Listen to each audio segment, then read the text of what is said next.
வணக்கம் எல்லோருக்கும். செய்தி கண்ணோட்டத்தினூடாக சந்தித்திருக்கிறோம். இன்றைய தினம் வாரத்தின் இறுதி நாள் ஞாயிற்றுக்கிழமை என்ன விடயங்கள் மிக முக்கியமாக பேசப்படுகின்றன. இன்றைய தினத்தில் மட்டுமல்லாமல் இந்த வாரம் முழுவதுமாக என்ன விஷயங்கள் மிக முக்கிய இடத்தை பிடித்திருந்தன என்று சொல்லி பார்த்தால், மிக முக்கிய இடத்தை பிடித்த ஒரே ஒரு விடயமாக காணப்படுவது இந்த விவசாயிகளுக்கான உரம் சம்பந்தமான விஷயம்தான். அந்த வகையில் இந்த முறை பெரும்போகத்தின் போது அவசர தேவையாக நெல் உள்ளிட்ட அத்தியாவசிய விவசாய பயிர்களுக்கான தாவர ஊட்டச்சத்து மற்றும் விவசாய ரசாயன திரவியங்களை இறக்குமதி செய்வதற்கு தீர்மானிக்கப்பட்டுள்ளது என்று சொல்லி இந்த விவசாய அமைச்சின் செயலாளர் சிரேஷ்ட பேராசிரியர் உதித் கே ஜெயசிங்க தெரிவித்திருக்கிறார். இது தொடர்பான அறிக்கையும் அரசாங்கத்துக்கு வழங்கப்பட்டுள்ளதாகவும் அவர் தெரிவித்திருக்கிற நிலையில், அபாயகரமான பாக்டீரியா அடங்கிய உரத்தை நாட்டிற்கு அனுப்பவிருந்த சீன நிறுவனம் வேறு உரத்தொகையை இலங்கைக்கு அனுப்புவதற்கு தயாராகின்றவை தொடர்பில் வார இறுதி நாளிதழ் ஒன்று செய்தி வெளியிட்டுள்ளதாகவும் மிக முக்கியமாக பேசப்படுகிறது. அந்த வகையில் விவசாய அமைச்சர் மஹிந்தானந்த அலுத்கமகே குறித்த நிறுவனத்தின் புதிய உரத்தொகையை கொள்வனவு செய்வதற்கான யோசனையை முன்வைப்பதாகவும் அந்த வார இறுதி நாளிதழில் குறிப்பிடப்பட்டுள்ளதாக பேசப்பட்டுக் கொண்டிருக்கிறது. காரணம் என்னவென்று சொல்லி சொன்னால், முன்னர் இறக்குமதி செய்ய இலங்கைக்கு கொண்டு வந்த துறைமுகம் வரைக்கும் வந்த அந்த உரத்தொகையானது நாட்டிற்கும் இந்த மண்ணிற்கும் தீமை விளைவிக்கக்கூடிய பாக்டீரியா, அபாயகரமான பாக்டீரியாவை கொண்டுள்ளது என்று சொல்லி ஆராய்ச்சிகளின் பிரகாரம் தெரிய வந்த நிலையில் அதனை வேண்டாம் என்று சொல்லி எல்லோருமே எதிர்ப்பு தெரிவித்திருந்தனர். அந்த வகையில் அந்த உரத்தை இன்னும் நாடு ஏற்றுக்கொள்ளவில்லை. அந்த வகையில் தான் அதே நிறுவனம் இன்னும் ஒரு உரத்தொகையை, புதிய உரத்தை வழங்குவதற்கு தயாராக இருக்கிறது. இந்த வந்த இறக்குமதியாக கொண்டு வந்த அந்த உரத்திற்கு பதிலாகத்தான் புதிய உரத்தை தரப்போவதாக கூறப்படுகிறது. எவ்வாறாயினும் அபாயகரமான பாக்டீரியா அடங்கிய உறுதி செய்யப்பட்ட உரத்தொகையை பெற்றுக்கொள்வதற்கு தயாரில்லை என்று சொல்லி அமைச்சர் மஹிந்தானந்த அலுத்கமகே தெரிவித்திருக்கிறார். ஆனால் அதே நிறுவனம் தரப்போகின்ற புதிய உரத்தை வாங்குவதற்கான ஒரு யோசனையும் அவரிடத்தில் காணப்படுவதாகவே கூறப்படுகிறது. இது எந்த வகையில் சாத்தியம்? இதை மக்களிடம் எவ்வாறு விளங்க வைக்கப் போகிறார்கள்? அல்லது இந்த புதிய உரத்தில் எந்தவித தாக்கம் செலுத்தக்கூடிய அல்லது அபாயகரமான பாக்டீரியா எதுவும் இல்லையா என்ற கேள்வி மக்களிடம் மட்டுமல்லாமல் இந்த விவசாயம் சார்ந்த நிபுணர்களிடமும் காணப்படுகிறது. அந்த கேள்வி எழுந்து கொண்டிருக்கிறது. இந்த சர்ச்சைக்குரிய உரத்தை மீள பெற்றுக் கொள்வதற்கும் பரிசோதனைகளின் பின்னர் புதிய உரத்தை வழங்குவதற்கும் சீன நிறுவனம் இணங்கியுள்ளது என்று சொல்லி விவசாய அமைச்சர் மஹிந்தானந்த அலுத்கமகே அழுத்தமாக கூறியிருக்கிறார். இவ்வாறான சந்தர்ப்பத்தில் நாட்டிற்குள் உரத்தொகை ஏற்றுக்கொள்ளப்படுமா என்பது தொடர்பில் விவசாய அமைச்சர் அல்ல, விவசாய பணிப்பாளர் நாயகத்தினால் தான் இறுதி தீர்மானம் மேற்கொள்ளப்படும் என்று சொல்லியும் கூறப்படுகிறது. பார்ப்போம் எவ்வாறு இதற்கான தீர்வு எட்டப்பட போகிறது என்று சொல்லி. இந்த உரம் சம்பந்தமான விடயங்கள் இவ்வாறு சென்று கொண்டிருக்க, நாளைய தினத்தை பொறுத்தவரைக்கும் 6 முதல் 9 வரையான வகுப்புகளுக்கான கற்றல் செயல்பாடுகள் பாடசாலையில் ஆரம்பிக்கப்பட போகின்றன என்ற செய்தியும் கிடைத்திருக்கிறது. அத்துடன் தற்போது தரம் 1 முதல் 5 வரையிலான வகுப்புகளும் 10 முதல் உயர் தரங்களுக்கான வகுப்புகளும் ஆரம்பிக்கப்பட்ட நிலையில் தான் நாளைய தினம் 6 முதல் 9 வரையான தரங்களுக்கான கற்றல் செயல்பாடுகள் ஆரம்பிக்கப்பட போகின்றன. இதற்காமைய சகல வகுப்புகளுக்குமான கற்றல் செயல்பாடுகள் பாடசாலைகளில் முழுமையாக ஆரம்பிக்கப்பட்டுவிடும் என்று சொல்லியும் கல்வி அமைச்சர் தெரிவித்திருக்கிறது. அதேவேளை நோய் அறிகுறிகள் காணப்படுமாயின் மாணவர்களை பாடசாலைக்கு அனுப்ப வேண்டாம் என்று சொல்லி சுகாதார சேவைகள் பணிப்பாளர் நாயகம் பெற்றோர்களிடம் கோரிக்கை ஒன்றையும் முன்வைத்திருக்கிறார்.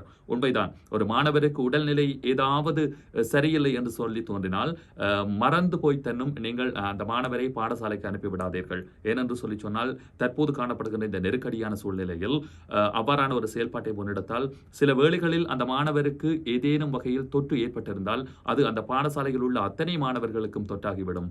அது மட்டுமில்லாமல் அதன் மூலமாக அந்த தொற்றானது நாடளாவிய ரீதியில் பரவலடைந்துவிடும் என்பதே இதற்கான முக்கிய காரணம். இதனை உணர்ந்து செயல்பட வேண்டிய தேவை பெற்றோர்களுக்கும் காணப்படுகிறது. அதனை அறிவுறுத்தி இருக்கிறார் சுகாதார சேவைகள் பணிப்பாளர் நாயகம். இது இப்படி இருக்கு. மாணவர் ஒருவர் அல்லது சேவையாளர் ஒருவர் அடையாளம் காணப்பட்டால், தொற்றுடன் அடையாளம் காணப்பட்டால் அவர்களை தனிமைப்படுத்துவதற்கான தனி இடம் ஒன்று பாடசாலைகளில் இருக்க வேண்டும் என்று சொல்லியும் அறிவுறுத்தப்பட்டிருக்கிறது. அத்தோடு பாடசாலைகளின் நுழைவாயிலில் மாணவர்கள் மற்றும் ஆசிரியர்களின் உடல் நலம் குறித்து கண்காணித்தல் அவசியம் என்று சொல்லியும், மாணவர் ஒருவர் தொற்றுடன் இனம் காணப்பட்டால் உடனடியாக பெற்றோர் அல்லது பாதுகாவலருக்கு அறிவிக்கப்பட வேண்டும் என்று சொல்லியும், அந்த பகுதிக்கு பொறுப்பான சுகாதார தரப்பினருக்கும் அறியப்படுத்துமாறும் சுகாதார சேவைகள் பணிப்பாளர் நாயகத்தினால் வெளியிடப்பட்ட இந்த சுகாதார வழிகாட்டலில் குறிப்பிடப்பட்டுள்ளதாக கூறப்படுகிறது. நல்லதொரு விடயம், சிறப்பான ஒரு வழிகாட்டலாக இது காணப்படுகிறது. சரி, இந்த விடயம் இப்படி சென்று கொண்டிருக்க, நாட்டை பொறுத்தவரைக்கும் நேற்றைய தினத்தில் 725 பேருக்கு கோவிட்-19 தொற்றுறுதியாகி இருப்பதாக கூறப்படுகிறது. அதேவேளை 22 பேர் இந்த கோவிட்-19 தொற்றினால் மரணித்த அவலமும் நிகழ்ந்தேறியிருக்கிறது. இந்த எண்ணிக்கையை நேற்று இரவு வெளியிட்ட அறிக்கையின் பிரகாரம், அதாவது அரசாங்க தகவல் திணைக்களம் வெளியிட்ட அறிக்கையின் பிரகாரம் நமக்கு கிடைத்திருக்கிறது. அதனையும் கொண்டு வந்திருக்கிறோம். இது இப்படியே சென்று கொண்டிருக்க, அடுத்த ஆண்டு வரையில் நீர் கட்டணத்தை அதிகரிப்பதற்கான இறுதி தீர்மானம் மேற்கொள்ளப்படவில்லை என்று சொல்லி நீர் வழங்கல் வடிகாலமைப்பு சபை தெரிவித்திருக்கிறது. எவ்வாறாயினும் அதன் செலவானது வரவை விடவும் அதிகமாக உள்ளமையினால் நீர் வழங்கல் மற்றும் வடிகாலமைப்பு சபை பாரிய பொருளாதார பிரச்சனையை எதிர்நோக்கி உள்ளது என்று சொல்லி அதன் முகாமையாளர் தெலின விஜயதுங்க தெரிவித்திருக்கிறார். நீர் சுத்திகரிப்பதற்கான குளோரின் வெளிநாட்டிலிருந்து தான் இறக்குமதி செய்யப்படுகிறது. அது மட்டுமல்லாமல் அதிகளவான மின்சாரமானது இந்த நீர் விநியோகத்தின் போது பயன்படுத்தப்படுகிறது. இதுதான் இந்த செலவு வரவை விட அதிகமாக காணப்படுவதற்கான காரணம் என்று சொல்லியும், இவற்றுக்கான செலவு அதிகரித்துள்ளதால் நீர் வழங்கல் மற்றும் வடிகாலமைப்பு சபையின் முகாமையாளர் தெலின விஜயதுங்க இதற்கான நீர் கட்டண அதிகரிப்பு அடுத்த ஆண்டு வரையில் அதிகரிக்கப்பட மாட்டாது என்று சொல்லி குறிப்பிட்டிருக்கிறார். அடுத்த ஆண்டு என்று சொல்லி சொன்னால் இன்னும் முழுமையாக 1 மாத காலம் தான் காணப்படுகிறது. அதன் பின்னர் என்ன தீர்மானம் எடுக்கப்பட போகிறது என்று சொல்லி தெரியவில்லை. அது குறித்த தகவல்கள் கிடைத்தவுடன் அதனையும் கொண்டு வந்து தருவதற்கு நாங்கள் காத்திருக்கிறோம். இந்த விடயங்கள் இவ்வாறு சென்று கொண்டிருக்க, மிக முக்கியமாக மாவீரர் வாரம் இன்றைய தினம் ஆரம்பமாகிற நிலையில் வடக்கில் பல இடங்களில் அதற்கு தடை விதிக்கப்பட்டுள்ளது. இந்த மாவீரர் வாரத்தை அனுஷ்டிப்பதற்கான தடை விதிக்கப்பட்டிருக்கிறது என்ற செய்தி கிடைத்திருக்கிறது. மாவீரர் வார நிகழ்வுகளை நடத்துவதற்கு தடை விதிக்க கோரி யாழ்ப்பாணம், கிளிநொச்சி, முல்லைத்தீவு மற்றும் வவுனியா மாவட்டங்களின் சில காவல்துறை நிலையங்கள் விடுத்த கோரிக்கைக்கு அமைய நீதிமன்றங்கள் அந்த தடைக்கு அனுமதி வழங்கியிருக்கின்றன.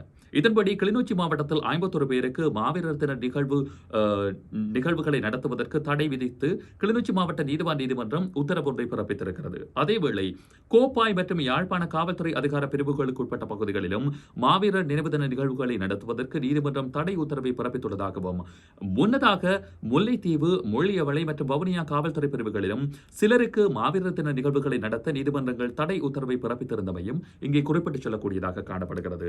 இந்த விடயங்கள் இவ்வாறு சென்று கொண்டிருக்க, கனடாவில் தமிழ் தேசிய கூட்டமைப்பின் நாடாளுமன்ற உறுப்பினர்களான M.A. சுமந்திரன் மற்றும் ராசமாணிக்கம் சாணக்கியன் ஆகியோர் ஒரு நிகழ்வொன்றில் கலந்து கொண்டிருந்தனர். அந்த நிகழ்வில் இந்த புலம்பெயர்ந்த தமிழர்கள் இடையூறு விளைவித்தனர் என்ற செய்தி கிடைத்திருக்கிறது. நேற்றைய தினம் தான் இந்த சம்பவம் நடந்திருக்கிறது.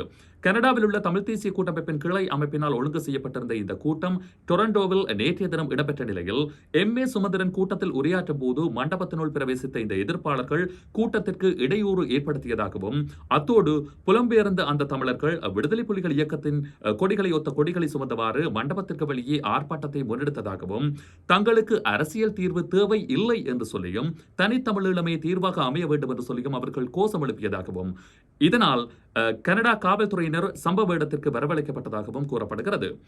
ஏற்கனவே சுமந்திரன் இவ்வாறு வெளிநாடுகளில் கலந்து கொண்ட பல நிகழ்வுகளில் இவ்வாறான எதிர்ப்பு சம்பவங்கள் நடைபெற்றிருந்தமையும் குறிப்பிட்டு சொல்லக்கூடியதாக காணப்படுகிறது.